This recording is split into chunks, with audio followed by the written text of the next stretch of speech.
আসসালামু আলাইকুম। বাংলাদেশের স্মার্টফোন মার্কেটের যা অবস্থা ভাই খুবই দুঃখজনক, কারণ ফোনের প্রাইস এত পরিমাণে বেড়ে গেছে যেটা কবে নাগাদ কমবে এটা কেউ জানে না। সো এই নিয়ে আমরা কনজিউমার লেভেলের যারা আছি তারা পড়ে গেছি একটু বিপদের মধ্যে, পারতেছি না কোনো ফোনও কিনতে, কারণ এখন ফোনের প্রাইস অনেক বাড়তি। এখন অনেকের মধ্যে একটা ধারণা যে ভাই আসলে এই ফোনের প্রাইসগুলা কেন বাড়লো, বা আদৌ কি ফোনের প্রাইসগুলো ড্রপ করবে, আমরা কবে নাগাদ কিনতে পারবো একটা ভালো ফোন ভালো বাজেটে। সো এই বিষয় নিয়ে আজকের এই ভিডিওতে আপনাদের সাথে আলোচনা করব। আমি সজীব ইসলাম ফ্রম ম্যাক্সিং প্রোডাকশন। আচ্ছা, প্রথমে আমরা অফিসিয়াল এবং আনঅফিসিয়াল যে ব্যাপারটা এইটাকে আমরা সাইডে রাখি, কথা বলি কেন আসলে এই স্মার্টফোনের প্রাইসগুলো বেড়ে যাচ্ছে। দেখেন, একটা স্মার্টফোন তৈরি করার জন্য বেশ কিছু প্রোডাক্টস দরকার হয়, যেমন র্যাম, তারপর হচ্ছে যে চিপ বা প্রসেসর, স্টোরেজ, তারপরে ক্যামেরা, ব্যাটারি, ডিসপ্লে, আরও অনেক ধরনের অ্যাক্সেসরিজ কিন্তু লাগে একটা ফোন তৈরি করার জন্য। এখন তিনটা জিনিস খুবই ম্যান্ডেটরি স্মার্টফোনগুলো তৈরি করার জন্য: প্রসেসর, র্যাম এবং স্টোরেজ। এই তিনটা জিনিস কিন্তু খুবই দরকারি। এখন এই তিনটার মধ্যে যদি কোনোটার শর্টেজ পড়ে যায় তাহলে কিন্তু ফোনের প্রাইসগুলো একটু বেড়ে যায়। আসলে বাংলাদেশের অনেক টেক ইউটিউবার প্লাস বাহিরের দেশেরও অনেক ইউটিউবার এবং নিউজ পেপার ঘেটে ঘুটে যতটুকু যা জানতে পারলাম আমি আপনাদের সাথে আমার ক্ষুদ্র জ্ঞানে অতটুকুই শেয়ার করব। দেখেন, বর্তমান সময় কিন্তু এআই অনেক পাওয়ারফুল এবং এআই কিন্তু ভবিষ্যৎটাকে হাতের মুঠোয় নিয়ে আসতেছে। এআই এর মাধ্যমে আমরা বিভিন্ন ধরনের কাজ করতে পারতেছি, কিন্তু এই এআই এর কারণেই আসলে আলটিমেটলি আমাদের এই ফোন বলেন বা কম্পিউটারের র্যাম বলেন বা প্রসেসর বলেন, এইগুলোর প্রাইস কিন্তু বাড়তেছে। কারণ এআই যখন রান করে তখন কিন্তু তার হিউজ পরিমাণে ডাটা অ্যানালাইজ হয় এবং সেইখানে প্রচুর পরিমাণে র্যাম ইউজ করতে হয়। এখন এই র্যাম তিনটা কোম্পানি বানায়, একটা হচ্ছে স্যামসাং, আরেকটা হচ্ছে এসকে হাইনিক্স এবং মাইক্রন। এই তিনটা কোম্পানি কিন্তু র্যামগুলোকে তৈরি করে। এখন ধরেন এই তিনটা কোম্পানি এক বছরে সে 10 লাখ পিস র্যাম তৈরি করতে পারে। এখন যেই এআই যেই বড় বড় জায়ান্ট কোম্পানিগুলো আছে লাইক জেমিনাই, তারপর হচ্ছে মাইক্রোসফট, ওপেন এআই, তারা তো জানে যে তাদের হিউজ পরিমাণে র্যাম লাগবে। সো তারা কি করতেছে, ওই যে যেই কোম্পানিগুলো আছে তিনটা কোম্পানি এসকে হাইনিক্স, স্যামসাং এবং মাইক্রন, তাদের কাছে হিউজ পরিমাণে অর্ডার দিয়ে দিয়েছে এই র্যাম। ওই যে একটা উদাহরণ দেওয়ার জন্য বললাম, তিনটা কোম্পানি মিলে যদি 10 লাখ র্যাম উৎপাদন করতে পারে এক বছরে, বড় বড় যে এআই জায়ান্ট কোম্পানিগুলো আছে তারা তাদের কাছে ধরেন যে 20 লাখ পিসের অর্ডার আগেই করে দিছে। এখন তিন কোম্পানি মিলে তৈরি করতে পারতেছে মাত্র 10 লাখ র্যাম। এখন সেখানে তাদেরকে সাপ্লাই দিতে হবে 20 লাখ।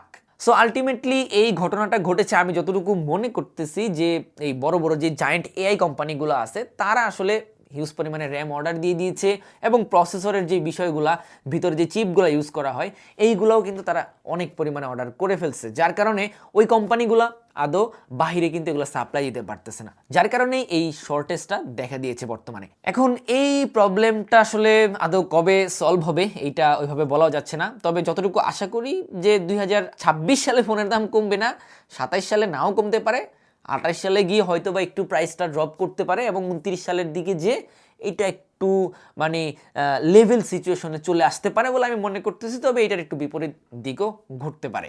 এখন এই র্যাম এবং চিপের শর্টেজ নিয়ে স্মার্টফোন কোম্পানিগুলো পড়ে গেছে বিপদের মধ্যে, কারণ তারাও কালেক্ট করতে পারতেছে না কম প্রাইজের মধ্যে, আমাদেরকেও দিতে পারতেছে না কম প্রাইজে, তারাও কালেক্ট করতেছে বেশি প্রাইজে, আমাদেরকেও তারা বেশি প্রাইজেই ফোনগুলো বিক্রি করতেছে।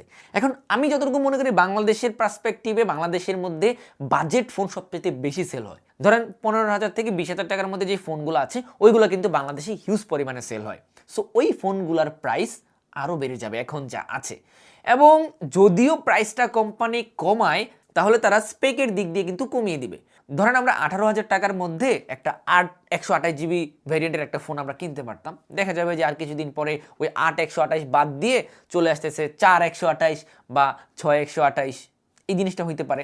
তারপরে হচ্ছে যে স্টোরেজের মধ্যেও কিন্তু কমায় দিবে, কারণ ভাই তাদের তো প্রাইস কাট করতে হবে, তাদের তো মার্কেটে টিকে থাকতে হবে, সেল করতে হবে, তাই না?